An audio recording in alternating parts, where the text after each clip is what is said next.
Okay, so today, class, we're going to begin by talking about commutative property. In commutative property, it states that two numbers can be multiplied in either order. That's where we get A times B equals B times A. So for a visual model of this, we would take, just say any two numbers, and let's say it was 4 times 2, and then that way we could get the equals to 2 times 4. So on this one, we're going to have 2 rows with 4 groups.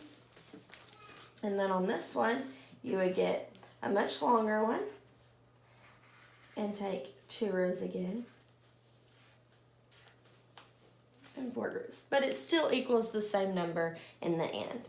So today for our assignment, we're going to begin with, everybody's going to get in your table groups, and we're going to play a roll the dice game. Get your papers out, and we're going to create a table. And on this side of the table, we're going to do roll and multiply.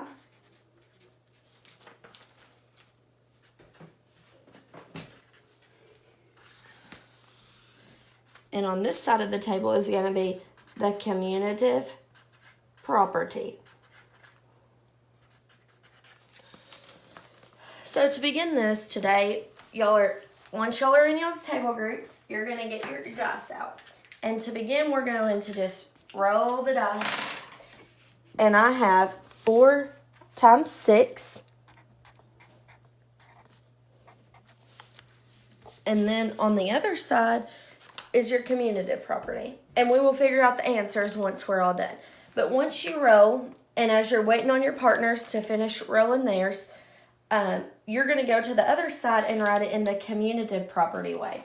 So that's when we get 6 times 4 equals. And then we're just going to keep doing that for a little while. And y'all are going to do several of these so you really get the hang of it with lots of different numbers. So now we're going to get 5 times 1. And then we're going to write it the commutative property way, which would be 1 times 5. And I'm going to do one more of these with y'all before the class ends. Or not before the class ends, but before y'all start on it yourself. Oop, my dice disappeared. And this time we're going to do, I got 6 and 1. So you're going to write 6 times 1. And then the commutative property way would have been 1 times 6. Okay, so let's break into our groups and get started on making a chart like this. And once you're finished, I'm going to walk around and watch how y'all are doing this. But once you're finished, we're going to then work out the multiplication problems. Obviously, though, once you do begin working out the multiplication problems, the answers on this side of the table are going to be the exact same as the answers on this part of the table because they equal the same thing. Okay, guys, let's break into our groups. Did you stop it?